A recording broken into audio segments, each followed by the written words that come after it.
I have a contract for media composing and I never went to school. No, really. I was a high school dropout and I didn't go to college. So how did I get here?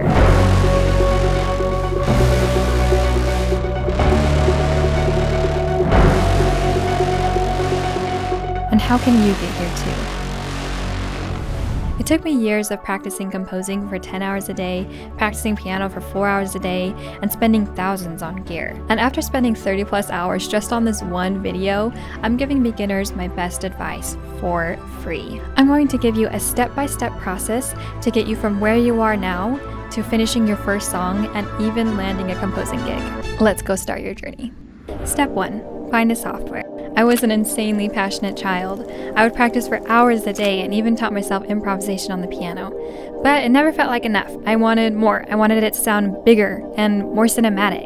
And I found a way to do that with my favorite software. But before I tell you what I use, let me take you through two main types of softwares. I started out with notation software. It made sense in my mind and it has its benefits. But notation software has its limits. It can't include massive hits like this,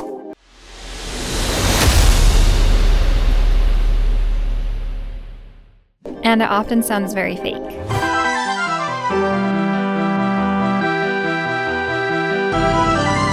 Remember, I wanted my music to sound more cinematic, so I went with something with the biggest and most realistic sound, a DAW, and I chose Cubase as my DAW. It may or may not be because I found out Hans Zimmer uses Cubase. DAWs look like this. A little scary, right? You can't see any notes or anything. It's a learning curve, but once you get past it, there are no limits. And it's what I used to get that big cinematic sound I was looking for.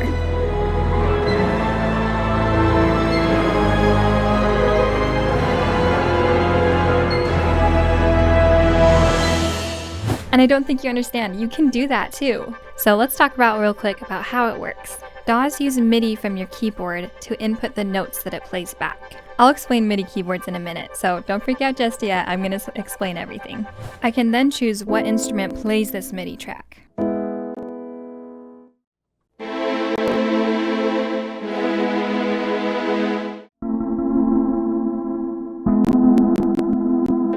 But wait, how did I choose those instruments? Your DAW most likely won't come with any instruments, you have to download those. They can cost anywhere from hundreds to thousands, or free if you know where to look. I don't have time in this video to list all the best places to get sound libraries, but I do have a PDF in the description that lists all of my preferred places to get both free and paid libraries. So if that's something you want, make sure to go to the description and download that PDF. Step 2, get some gear. As a dedicated little pianist, I couldn't stand being confined to a small MIDI keyboard. I had to have the full thing. But luckily for you, that's not necessary. Unless you're a pretentious little pianist like me. I had to have the best option, but the best option is different for everyone. Let me tell you what the options are, and then I'll tell you what I chose. MIDI keyboards are what sends a signal to your computer or laptop that tell it what notes to play. MIDI can be USB or a 5-prong MIDI cable. Depending on the type of keyboard you get, that'll depend on how you connect it to your computer and or laptop. If you have USB or a USB-C connection, it can connect directly to your computer or laptop. This is my cute little travel setup. The mini keyboard connects directly to my laptop. If you choose a keyboard that has MIDI cables, you're going to need an audio interface to translate those cables into something your computer can recognize and something you can actually plug into your computer. This is what I chose, mostly because I wanted a full-length piano with weighted keys and velocity sensitive that also has a pedal connection. If you're a pianist, you might also want to look into getting a keyboard that has a pedal output so that way you can have your sustain pedal. Weighted keys just means that the keys feel realistic, like they will respond like a real piano. Velocity just means that if you play it softly, it'll respond softly, and if you play it hard, it'll respond loudly. This next piece of gear is important for growing as a composer, but it isn't necessary to have super high quality ones from the beginning. I'm talking about speakers and headphones. If you're just trying to practice your skill of actually composing and not so much mixing and mastering, then I don't think it's super important in the beginning. And don't worry if you don't know what mixing and mastering is, I will have videos coming out about that soon. You more than likely won't be able to hear the low end very well, but you can always check your EQ meter to make sure that it's not too loud or too soft. If all this gear sounds overwhelming, I have a list of all the best gear options in that PDF that we talked about earlier. Step 3, learn the instruments of the orchestra. The orchestra is massive. It's why I was drawn to it and probably why you were drawn to it too. And once you know how to use it, it's insane how much more beautiful your music will become. So let's break it down into smaller, more usable pieces. First, we have the wind section, and they sound like this.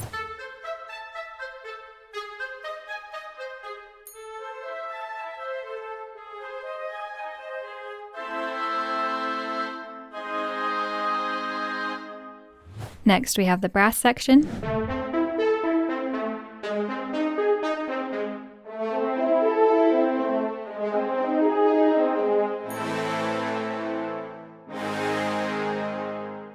The tuned percussion.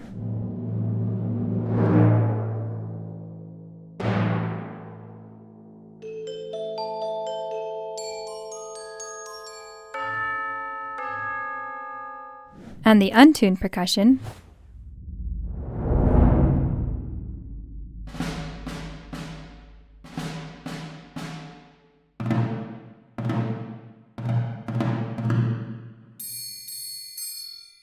And finally, my favorite, the strings.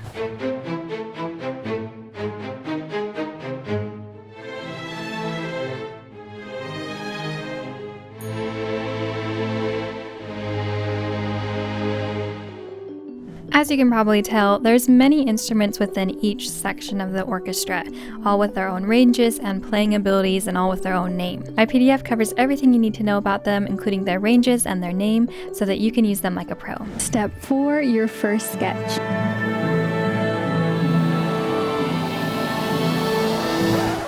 But I'm sure you're wondering, oh, what if I am not great at music theory, or what if I don't know it at all? The good news is that if you have a basic understanding of music theory, that can actually get you pretty far. Unfortunately, I don't have time to teach it in this video so that it doesn't end up being hours long, but I didn't want to leave you hanging. So I did provide a PDF in the description, the one I've been talking about, and that gives a rundown of how to use music theory in your music compositions, as well as how to actually apply it to an orchestra. You don't want to buy that PDF to learn music theory. There are plenty of resources on YouTube, but if you do choose to buy it, it will really support me in helping to bring more free educational content to you, and I would really appreciate it. Back to step 4. For this next part, I'm going to assume you have at least a very basic understanding of music theory and piano. And if you don't worry. I'm going to explain everything as I go along so nobody gets lost. And that way we can just jump right into our first sketch. Once we have this really simple piano sketch down, it's going to be so easy to turn this into a big orchestral masterpiece. So make sure you stick around for that. I really can't wait for you to feel what it's like to compose an epic piece. So we're going to approach this really simply. First, we're just going to pick a chord progression. And a chord progression is just when you pick a series of chords. So for example, C major and A minor and G major, and then you play those one after another. And typically you would change those around a little bit, but for this purpose, we're going to keep them the same for the whole song. So we're just going to pick 4 chords and then loop that the whole time. And we're going to build a whole orchestra off of it. The chords that I picked are maybe a tiny bit advanced for a very beginner, but I think you'll be able to follow along okay. So the first one I picked was A minor, which is just A, C, E. And then the next one is A flat major, A flat, C, E flat. The third one, we're going to go with F minor, which is F, A flat, C, and then finally we're gonna go with E major, E, G sharp, B. And I think we're gonna go kind of with a dark, almost fantasy film score sort of vibe for this.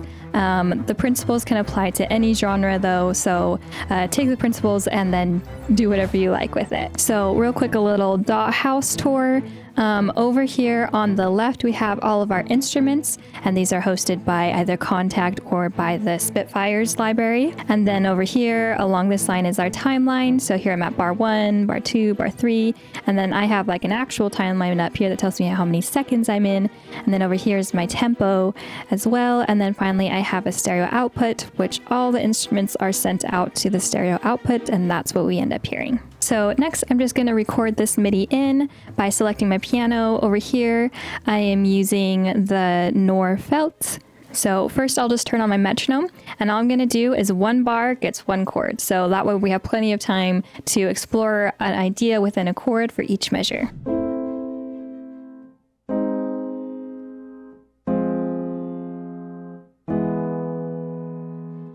pretty simple.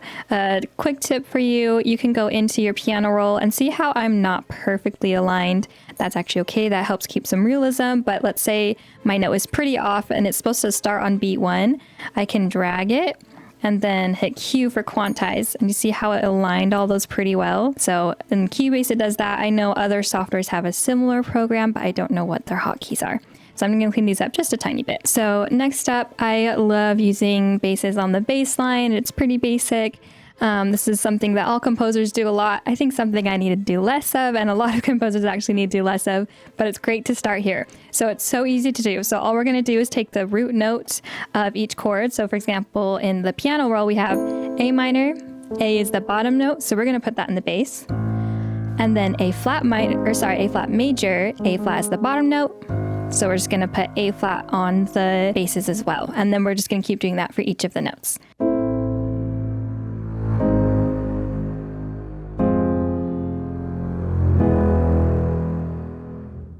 And quick tip, notice I'm using my mod wheel over here. Great thing to do with strings. Always do that, otherwise you will not get a realistic sound. And then I went ahead and kept playing my basses for another 4 bars. So I'm just going to copy my piano over.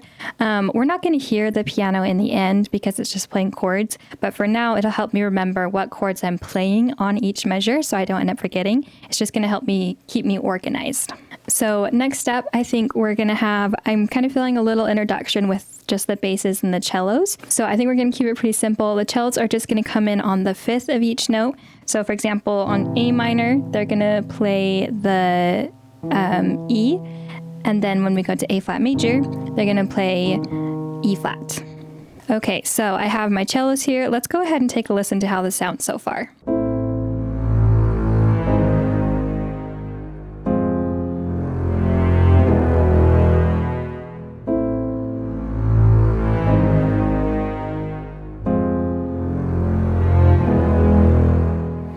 And then at the end right there, I decided to go up 1 note instead of going down. You see how all of these notes are going down. So we're going to bring the violas in now to give the piece a little bit more momentum, because right now it does feel a little slow. I want it to kind of probably start a little like quiet and slow, and then we're gonna build something really big. But first we have to add something that builds the tension, right? So we're gonna do that with the violas. Okay, so I have my little viola motif going on over here. It starts out with 16th notes. Let's just listen to that, and then it's gonna build into a little bit of a faster 8th note triplet motif.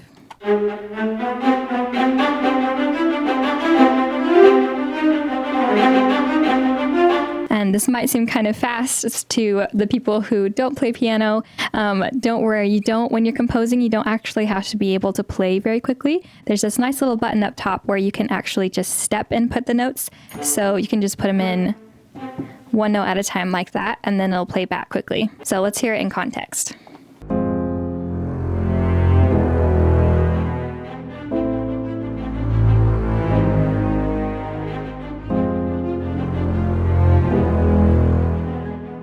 And then I'm hearing a little bit of some pizzicatos for some reason, just to add a little bit more of like bling or like a little bit of magic in the section. So I'm going to record some of those in real quick.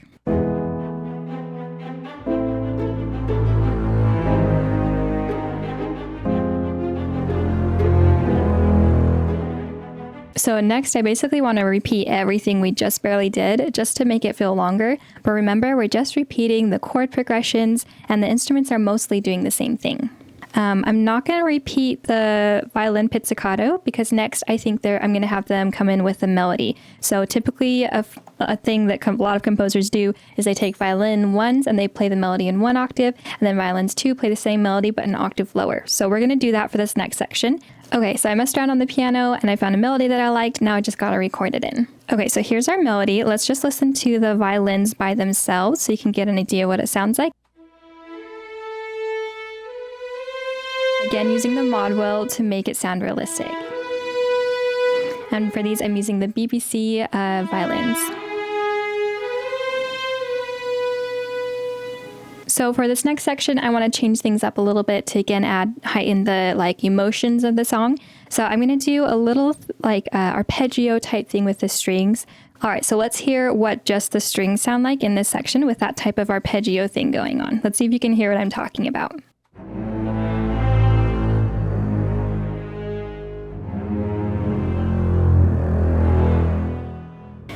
All right, sounding okay. I like the idea of it. The strings sound a little unrealistic. I think I could mess with the modulation a little more to make it sound more realistic, but we just got to get through this and then we can do the tweaks later, because when you have idea, the best thing is just to get it all down and then do your tweaks to make it sound more realistic after. So I want the melody to keep going, so I'm going to use the violins to still do that, but this time they're going to go up an octave again to make it feel like we're building to something. But because we lost that motive in the violas, it started to feel like it slowed down again, and we don't want that if we're building it to something. So we're going to utilize our woodwind section, and we're going to use the bassoon, contrabassoon, and bass clarinet to keep that motive going.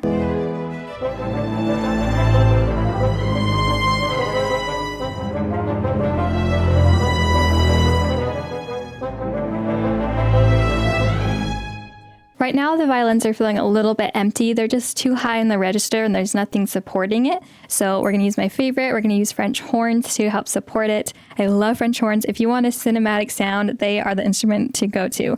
Okay, so I just added the horns in, but as well as adding those in, I'm going to add an ensemble of brass instruments. If you're going for a hyper-realistic sound, usually it's not best to layer instruments like this, but since I generally do more trailer work, I don't care. I make it sound as big as I want to. So you can do it too if you want to break some rules. Okay, so let's hear what our brass is sounding like with the string so far.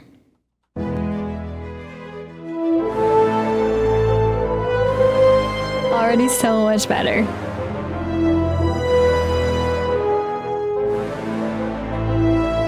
So do you see how it's not that hard to write for the orchestra, right? Like you can totally do this. Like just with a few little tweaks, all of a sudden there's magic happening, right? I think we can make this sound a lot more cinematic, but so far, it's sounding awesome. So I'm thinking bar 25 is kind of be our last measure. We're going to climax everything to this endpoint. We're just writing something really short here. So I want to add a little bit of dissonance in here and support the brass just a little bit more with some trumpets and maybe some tuba as well. So let's hear how that sounds.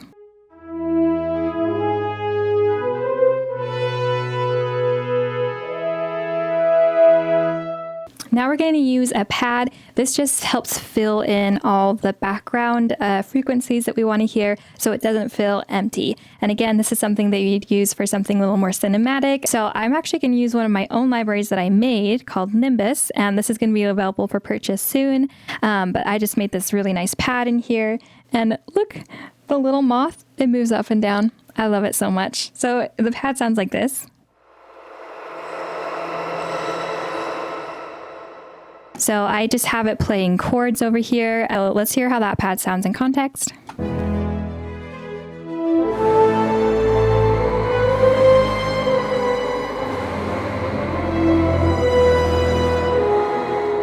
I'm dying for some timpani rolls and some hits as well as some cymbals. This is going to create a better transition. So when you roll into something with a timpani, that's going to again build that tension into the next section. Same thing with a cymbal. And if you use a crash, it'll like solidify that next section.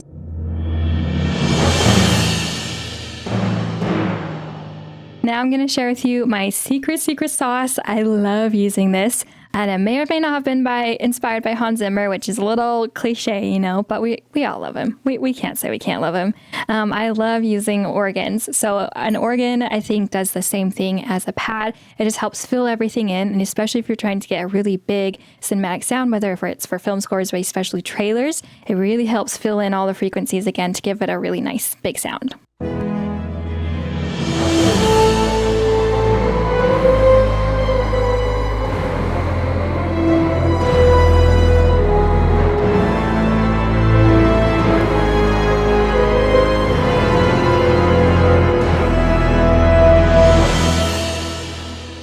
I'm thinking I want to add a little bit more whimsy to this to make it feel even a little bit more magical. You can obviously leave this out, but I'm using the Celesta and the Glockenspiel.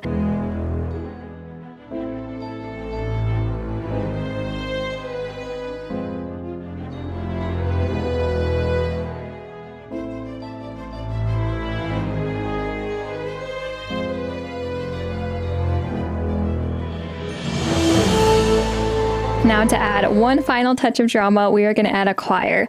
Choirs can actually be a little bit controversial, so if you're working with someone, make sure they know what they want regarding choirs. Some people say they are outdated and they don't sound good anymore, but on the other hand, people really love having choirs in it. So just if you're doing it for you, just use whatever you like.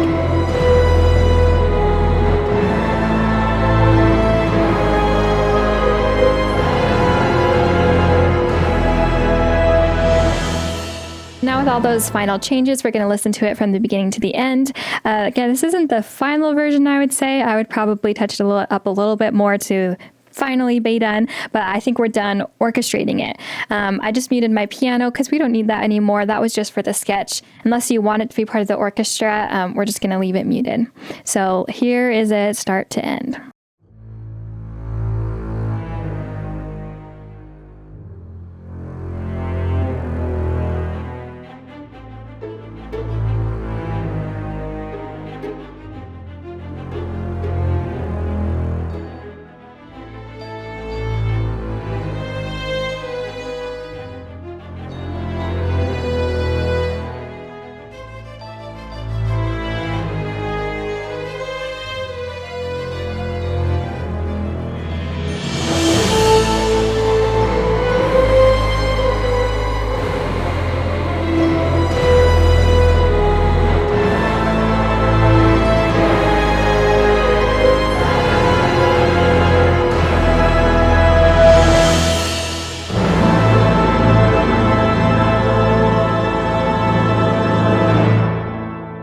I hope you guys are enjoying this as much as I am, because I know that you guys can totally do this too.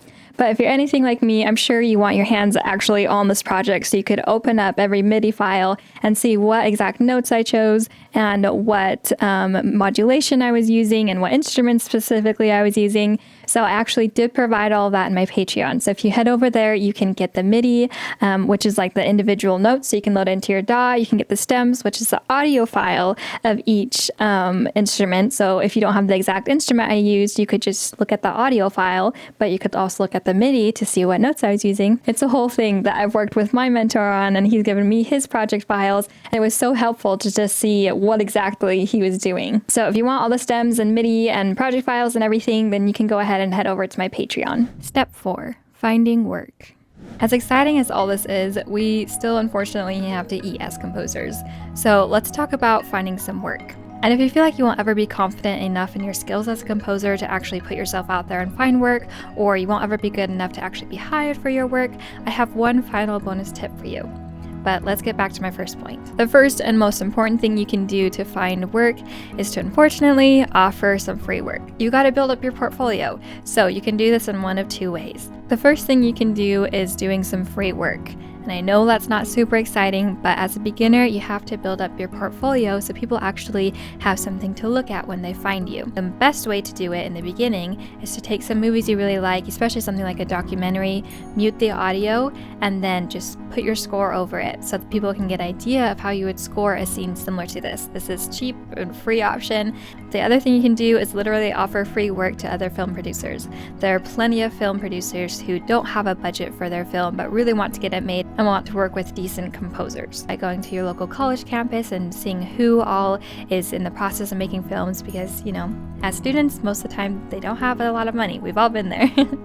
Well, not me. So you can find some students who are working on a film and offer your services to them to help build up your portfolio. Another way to do it is to join some Facebook groups that are geared more towards filmmakers. And as a composer, you're kind of part of that group. So read the rules very carefully, but you should be able to join that group and then offer your services there, because most of the people there will be filmmakers and you as a composer will be in high demand, but there will be less of you there. And after you've done that and you feel confident in your skills, here are some places you can go to find some more paid work. Fiverr is obviously a great place to start. You will have to do marketing for yourself. You're not just gonna put your thing up there and then come up in the search engine. You're gonna have to do your own marketing. Facebook groups, again, are a really good place for free and paid work, so I would definitely go there, tell them the type of genres that you love doing most, and I wouldn't put your prices in the post, have people come to you first, and then you can negotiate on a price. Bulletin boards are another way. Always check with your city first, but you can make a cute little flyer, put your QR code on it that lands people on your website, so people know that you're a film composer and that they can hire you through there. And last but not least is my favorite way to find composing gigs, and that is to go to film festivals. There are so many people there who make high quality, amazing films, and you as a composer, once again, aren't the main audience there, so there's not going to be very many of you, but every film needs a film composer. Networking in person is always an awesome way to go, so I highly recommend attending film festivals and getting out there and telling people, hey, I'm a film composer, let's get each other's Instagram, here's my website, and then I think you'll build a lot of connections from that. My bonus tip is this: find a mentor. I wouldn't be where I am today without my mentor, and I'm so thankful for all he taught me in our time together. He helped me answer questions I didn't know how to ask, helped me improve my musics in ways I didn't know were possible, and was so generous in everything he taught me. Plus, he was much cheaper in college and wasn't behind in terms of what the film industry wanted, like college often is, unfortunately. If you feel like this video wasn't quite enough and you need some one-on-one time, I am offering mentorships right now. You can go to the link in the description to book a session with me. But of course, if you need a cheaper option, there is that PDF down below that includes the type of software you'll want to get, the types of gear you can get, the types of sound libraries you can get, both free and paid versions, as well as the names of each instrument in the orchestra and their ranges, as well as the theory that we talked about. There's so much in that PDF, and I'm so excited for you to learn from it. Now, I know I've talked about the piano a lot in this video, and I'm sure you're wondering, do I have to be a pianist to be a composer? The short answer is no. The long answer is yes. I think it'll take you much further if you know how to play the piano, and it'll become more intuitive to just play into your software instead of having to write every single note in your software. But don't let that put a damper on you. I have a whole video on how to play piano for composers. So if you're a composer and you're wanting to up your game, go ahead and watch this video over here to learn how to play piano. Now go write some music.